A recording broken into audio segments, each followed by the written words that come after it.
Okay guys, so this week we are going to look at some more angles, and we're going to look at the angles in a triangle. Okay, so similarly to a straight lines, angles in a triangle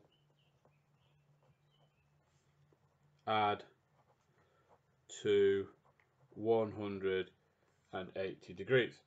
So what we can do is we can use the same steps that we used previously, and we can add the two angles that we know. So add the angles we know. So we do 80, add 40, which is 120 degrees. And then we take this from the 180. So we get 180 degrees, take away 120 degrees. So our answer is 60 degrees. Okay, now this is our next example. Okay, as we can see, we have a triangle with these two little lines on. Now these lines mean that the sides are the same length. Okay, so they are the same length.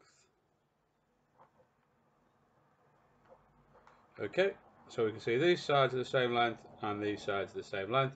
And what that means is that these two angles here, I'm going to call them A and B.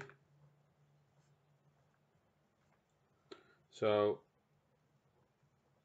the base angles are the same.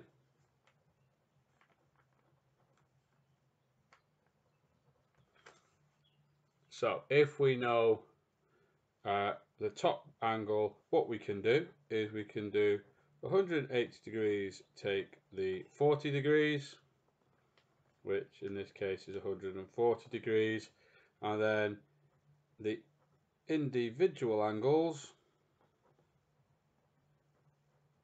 we simply do 140 degrees divided by 2, which gets to 70 degrees. So we can see that this angle here is 70 and this angle here is 70, and that is how we work out the missing angles if we have the sides the same length.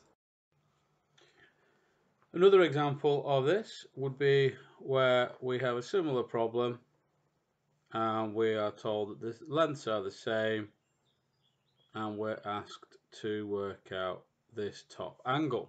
Okay, so similarly to the last question, we can see that these two sides are the same, which means this angle here and this angle here must be the same. So we can put this angle as 30 degrees.